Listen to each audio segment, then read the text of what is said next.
Il s'observe une circulation timide des motocyclistes communément appelés Wewa ce jeudi sur toutes les artères de la ville de Kinshasa. Une circulation réduite consécutive au lancement de l'opération d'identification des plaques d'immatriculation et des casques tels qu'exigés par l'exécutif provincial. Une mesure qui accentue également les tracasseries dont se plaignent les taxis-motos. La mesure sur le port obligatoire des casques par les passagers à bord souffre d'application car beaucoup évoquent les raisons d'hygiène. Des motos-taxis sur le radar des policiers depuis ce 11 août 2022. C'est le début de l'opération de contrôle des plaques d'immatriculation et des casques à Kinshasa. L'opération s'annonce tellement musclée que certains motocyclistes, estimant en ordre avec tous les documents exigés, ont du mal à circuler aisément.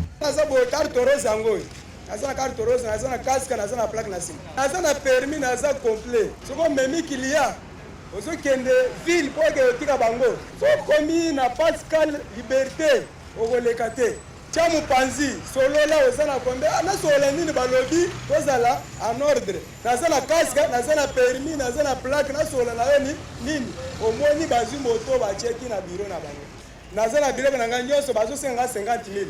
Certains voient déjà en cette opération l'accentuation de tracasseries policières, surtout dans le district de Tchangou. Soki oye na Tchangou ba service eza 4 toza na gemi omoni jeep wana bakangi moto toza na ba agent ya transport toza na ba bureau de toza na ba roulage na Tchangou mais soko comme la commune likolo oza l'aise soko comme na bitabe Pascal oki mutema pu lokola ngai boy na uti na nga comex na komi awa bakangi nga moto na Pascal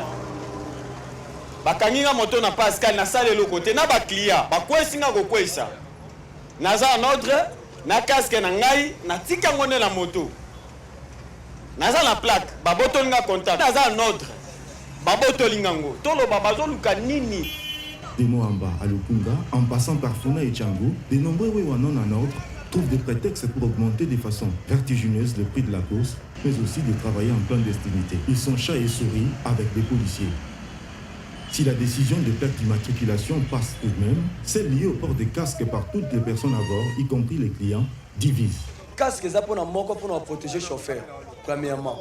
Pour repasser sa client na client a tché yango na mutu a longoli sur le tikali. O wana mutu soye sur le tikali. Et c'est mutu nyonso. O ça propre. A ko mériter solo wana na kata ya mutu na ye. Jamais. Chaque loi et permettre que Moutounioso asomba de façon que Moutoutou a la satisfait. Passer les casques de client en client, un vrai problème d'hygiène et de santé, alerte le médecin. Si c'est le même casque du motard qu'on va donner à tout un chacun pendant la journée, alors ça sera difficile. Je prends un exemple typique. Moi je porte la casque. C'est le même casque que je viens enlever, je vous donne par exemple. En portant le casque, j'ai transpiré.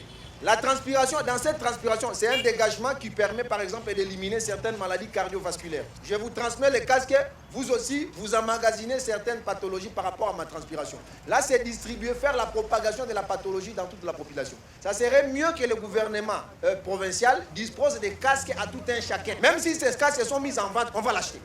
Entre charges à transporter, les coûts d'achat, la faisabilité et le problème d'hygiène, la mesure sur le port des casques par les passagers à bord des mototaxis semble loin d'être applicable à Kinshasa. Moto moko, na 3 casques, chauffeur, volé za na ba réserve, musuti ba rochela, ba casque. Orosi mbango ndenge ni. Atika ne mambo plaque eza normal. Ba document nyonso est normal. Mais problème na biso boya boy. Ati kande système à casque chauffeur azana casque mais client azana casque té. Entre-temps, entre Wewa et service de contrôle, c'est la saga. Difficile de faire la différence entre le contrôle routier des plaques et casques et la vraie tracasserie.